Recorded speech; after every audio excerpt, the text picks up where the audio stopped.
हे दोस्तों, हम कितने भी मोटिवेशनल वीडियोस देख ले, हमारा मोटिवेशन और एक्साइटमेंट लेवल एक टाइम आने के बाद खत्म हो ही जाता है और एंड में हम फिर सब कुछ वैसे ही करने लगते हैं जैसा नॉर्मली हमारी हमेशा की आदत होती है। लोग ज्यादातर अपनी आदतों से मजबूर होते हैं और उसके हिसाब से ही काम करते हैं, चाहे कोई कितना भी समझा ले। एक्चुअली इंसान बने ही ऐसे हैं कि हमारे लिए हमारी आदतों को बदलना बहुत मुश्किल होता है। पर ये याद रखें, आपकी सही आदतें ही आपकी सक्सेस और फेलियर के बीच का एक सबसे इंपॉर्टेंट फैक्टर बनेगी। सबसे पहले हमें यह पता होना चाहिए कि कौन सी हैबिट्स हमें अपने अंदर डेवलप या चेंज करनी चाहिए। आज मैं आपको 7 ऐसी हैबिट्स बताऊंगा जो आपको इफेक्टिव बनाएगी। So let's begin. Habit number 1, be proactive. एक रेस्टोरेंट में एक औरत के ऊपर कॉकरोच आके बैठ जाता है। वो एकदम डर जाती है, पैनिक होकर चिल्लाने लगती है और उछल उछल के अपने दोनों हाथों से उसे दूर फेंक देने की कोशिश करती है। इतने में उस औरत के हाथ लगने से कॉकरोच उड़कर एक दूसरी औरत पर आकर गिर जाता है और फिर वो भी पैनिक होकर सेम पहली वाली औरत जैसा बिहेव करने लगती है। ये देखकर पास में खड़ा एक वेटर उनकी मदद करने जाता है। इधर उधर फेंकने में कॉकरोच अब वेटर के ऊपर आके बैठ जाता है, बट वेटर चिल्लाने और पैनिक होने के बजाय सीधा खड़ा होता है। कॉकरोच के अपने शर्ट पर चलने को अच्छे से ऑब्जर्व करता है और जब उसे कॉन्फिडेंट फील होता है तब फौरन वो कॉकरोच को अपनी उंगली से पकड़ लेता है और रेस्टोरेंट के बाहर फेंक देता है। ये स्टोरी को हम ऑथर के प्रोएक्टिव और रिएक्टिव के कॉन्सेप्ट से रिलेट कर सकते हैं। यहाँ वेटर एक प्रोएक्टिव इंसान था जिसने उन औरतों की तरह सिचुएशन पर रिएक्ट करने के बजाय सोच के सोल्यूशन निकाला और उसके अकॉर्डिंग प्रॉपर एक्शन लिया। रिएक्टिव और प्रोएक्टिव होने में बहुत डिफरेंस है। रिएक्टिव लोग हर चीज के लिए दूसरों को ब्लेम करते हैं। उनका देश तरक्की नहीं कर रहा क्योंकि गवर्नमेंट अच्छी नहीं है, वो तरक्की नहीं कर रहे क्योंकि उनका बॉस अच्छा नहीं है, वो खुश नहीं है क्योंकि लोग अच्छे नहीं हैं, और अगर कुछ ना मिले तो वो अपनी किस्मत को ही ब्लेम करने लगते हैं। उन्हें लगता है चीजें कंट्रोल करना उनके हाथ में नहीं है, सब हालात और किस्मत का खेल है। सारी प्रॉब्लम्स बाहर से आ रही है, पर एक्चुअली में उनकी ये सोच ही सबसे बड़ी मेन प्रॉब्लम है।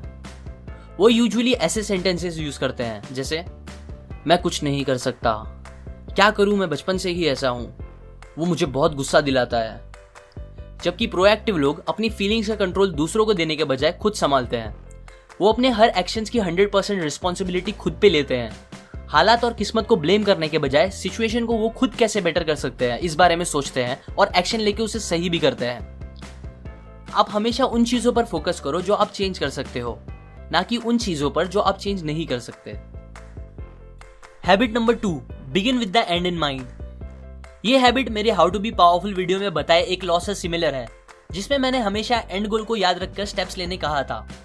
अभी के लिए इमेजिन करें आप एक फ्यूनरल में गए हो, पर ये बाकी फ्यूनरल से बहुत अलग है, बिकॉज जब आप देखते हो तो आपको पता चलता है कि कॉफिन में आपकी बॉडी है और वो आपका खुद का फ्यूनरल है।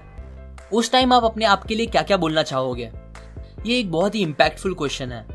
क्या आप वो सारी चीजें अभी कर रहे हैं जो आप अपने आप को देखकर तब बोलना पसंद करोगे? एग्जाम्पल, अगर आप चाहते हो आप बोल सको कि हाँ मैं एक बहुत ही अच्छा दोस्त था, तो क्या आप अभी एक बहुत अच्छे दोस्त जैसा बिहेव कर रहे हो? अगर आप ऐसे इंसान की तरह याद रहना चाहते हैं जिसने लाइफ में बहुत कुछ अचीव किया और सबकी बहुत मदद की, तो क्या आप अभी ऐसा कुछ कर रहे हैं जिससे आप श्योरली ये कह सकोगे? मैं चाहता हूं आप अपने आप से पूछो कि ऐसी क्या क्या चीजें हैं जो आपको मरने से पहले कैसे भी अचीव करनी ही है, बोथ पर्सनली और प्रोफेशनली, और फिर जितना जल्दी हो सके उसके लिए काम करना स्टार्ट कर दें। Habit number 3, put first things first. हमें जो काम सबसे जरूरी है वो काम सबसे पहले करना चाहिए। अब ये आदत बोलने को बहुत सिंपल है, पर सबसे मुश्किल भी यही है। कुछ साल पहले की बात है, मैं अपने दोस्त के साथ एक दिन कॉलेज से घर जा रहा था। बातों बातों में उसने मुझे बताया कि आजकल वो बहुत बिजी है और उसे जिम जाने का भी टाइम नहीं मिल रहा, जबकि उसे बॉडी बनाने का बहुत ज्यादा शौक था। थोड़े टाइम बाद रास्ते में हमने देखा एक जगह भीड़ जमा हुई थी। वहां कुछ आदमी लड़ रहे थे। मेरा दोस्त वहां रुक गया और मुझे भी साथ रुका लिया। फिर हमने वहां रुक के पूरी लड़ाई एंजॉय की। सब खत्म होने के बाद मैंने उससे कहा, ये सब देखने से अच्छा घर जल्दी जाके तू जिम चला जाता। उसने हंस के कहा, छोड़ना यार, जाने दे। हाँ, मुझे पता है जितनी देर हम वहां खड़े थे उतने टाइम में शायद पूरी जिम नहीं हो जाती, पर यह भी सच है कि मोस्टली हमें जितना लगता है हम उतने बिजी होते नहीं। ऐसा कितनी बार होता है कि हम डिस्ट्रैक्ट होकर अपने फेसबुक फीड्स बेवजह स्क्रॉल करने लगते हैं, यूट्यूब पर वीडियोस या टीवी देख के टाइम पास करने लगते हैं, और कुछ नहीं तो बस बेवजह की बातें सोचने लगते हैं, जबकि हमें कुछ बहुत इंपॉर्टेंट काम खत्म करने बाकी होते हैं। ये सबसे कॉमन आदतों में से एक है जो हमारा बहुत सा इंपॉर्टेंट टाइम वेस्ट करती है और हमें कभी एक एवरेज इंसान से ऊपर बढ़ने नहीं देती।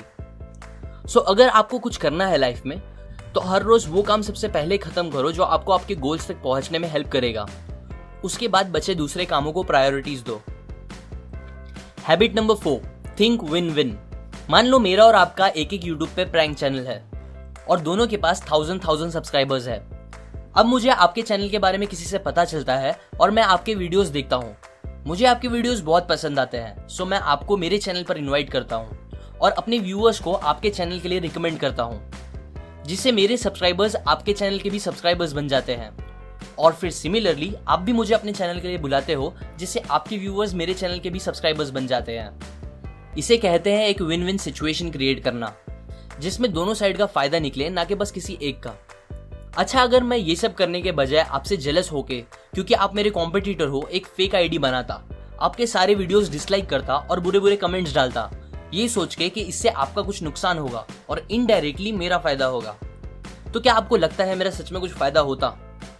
ऑब्वियसली ऐसा नहीं होता, बिकॉज मैं यहाँ एक विन लूज सिचुएशन क्रिएट करने का ट्राई कर रहा होता, जिससे हार्डली कभी कुछ लॉन्ग टर्म के लिए अच्छा हो सकता है। एक्चुअली हमारी मेंटालिटी ही कुछ ऐसी बनी है दैट हमें लगता है हमारे जीतने के लिए किसी और का हारना जरूरी है, या फिर अगर उसे मिल गया तो मुझे नहीं मिलेगा, जिसे स्कैरसिटी मेंटालिटी कहते हैं। हमें ये मेंटालिटी दिमाग से निकाल के ऐसा सोचना चाहिए कि हर इंसान के लिए बहुत कुछ है यहाँ, जो कि अबंडेंस मेंटालिटी होती है। सो अब से कोई भी सिचुएशन में किसी से भी डील करते वक्त एक विन विन सिचुएशन क्रिएट करने की ही कोशिश करो, जिससे सबका फायदा हो।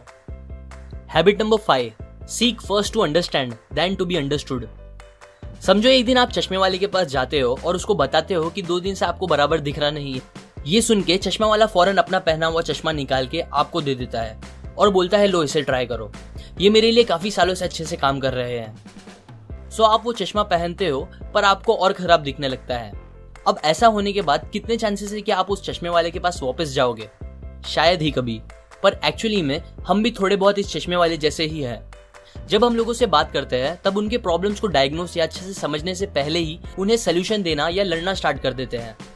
हम ये इजीली बोल देते हैं कि कोई हमारी फीलिंग्स नहीं समझता, पर खुद भी रेयरली कभी सामने वाले की फीलिंग्स को समझने की कोशिश करते हैं। सोचते भी है तो इस बात को कि सामने वाले ने क्या कहा और वो ऐसा कैसे कह सकता है, जबकि मेन क्वेश्चन ये होना चाहिए कि उसने ऐसा क्यों कहा और उसकी फीलिंग्स क्या थी वो बोलते टाइम। सो नेक्स्ट टाइम जब आप किसी से बात करें तो उनकी बात बस रिप्लाई देने के इंटेंट से ना सुने, बल्कि उन्हें समझने की कोशिश करें। और सबसे इंपॉर्टेंट, सामने वाले को ऐसा फील होने दे कि आप सच में समझते हो उनकी फीलिंग्स। जब आप ऐसा जेन्युइनली करना स्टार्ट कर दोगे तो लोग आपको भी समझना स्टार्ट कर देंगे। Habit number 6, synergy. अगर आप 2 प्लांट्स को साथ में लगाते हो तो उनकी जड़ साथ में मिलकर मिट्टी की क्वालिटी बढ़ाती है, जिससे दोनों प्लांट की ग्रोथ बेटर होती है उन 2 प्लांट्स के कंपेयर में जो कि अलग अलग जगह लगाए गए हो। सिनर्जी की हैबिट हमें हमेशा मिलके एज अ टीम काम करने के लिए एनकरेज करती है। एग्जाम्पल, 2 आदमी एक पेड़ से कुछ सेब तोड़ने की कोशिश कर रहे थे, पर काफी ट्राई करने के बाद भी दोनों उन तक पहुंच नहीं पा रहे थे क्योंकि सेब थोड़े ऊपर थे। फिर दोनों ने सोच के डिसाइड किया कि एक आदमी दूसरे के कंधे पर चढ़कर सारे सेब तोड़ लेगा, और उन्होंने ऐसा करके सारे सेब तोड़ लिए। इस एग्जाम्पल की तरह जब हम लोगों के साथ सिनर्जाइज करते हैं तब हम हमारी कैपेबिलिटीज को डबल, ट्रिपल और जितना चाहे उतना बढ़ा सकते हैं, जिससे हमें हमारे गोल्स को पूरा करने में काफी आसानी हो जाएगी। Habit number 7, sharpen the saw. एक आदमी बहुत देर से एक पेड़ को काटने की कोशिश कर रहा था। वो एकदम थक चुका था पर उसे पेड़ कट ही नहीं रहा था। पास ही एक लकड़हारे ने ये देखा तो वो उसके पास गया और उसे सलाह दी कि उसे पहले अपनी आरी तेज कर लेना चाहिए। ये बात सुनकर वो आदमी ने उसे कहा, पर ये करने में तो टाइम जाएगा। अभी शायद आपको ये जवाब स्टूपिड लगे, पर हम भी यूजुअली ऐसा ही करते हैं। हम एक्सरसाइज के लिए दिन के 30 मिनट नहीं निकाल सकते ताकि हमारी हेल्थ अच्छी रहे, 15 मिनट कोई बुक नहीं पढ़ सकते ताकि हमारी नॉलेज बढ़े, और फिर हम कंप्लेन भी करते हैं कि हमारी जिंदगी अच्छी क्यों नहीं है। हैबिट नंबर 7 अपने आप को हमेशा बेहतर बनाने पर फोकस करती है। अपने टाइम का सबसे अच्छा यूज हमें खुद को इस 4 एरिया में बेहतर बनाने के लिए करना चाहिए: फिजिकल, मेंटल, सोशल और स्पिरिचुअल। ये हैबिट बाकी 6 हैबिट को सराउंड करती है और हमें उन सबको फॉलो करना पॉसिबल कराती है, हमारे सबसे कीमती एसेट को बेहतर बना के, जो कि हम खुद हैं। ये कॉन्सेप्ट्स मैंने again one of my favourite book 7 habits of highly effective people में से बताई है। लाइक करें अगर आपको ये हैबिट्स अच्छे लगे, अपने व्यूज कमेंट करें, शेयर करें ताकि सब ये नॉलेज का फायदा उठा सके, एंड सब्सक्राइब करें। मैं और ऐसे हैबिट्स आपके साथ शेयर करूंगा। और फाइनली, थैंक्स फॉर वॉचिंग।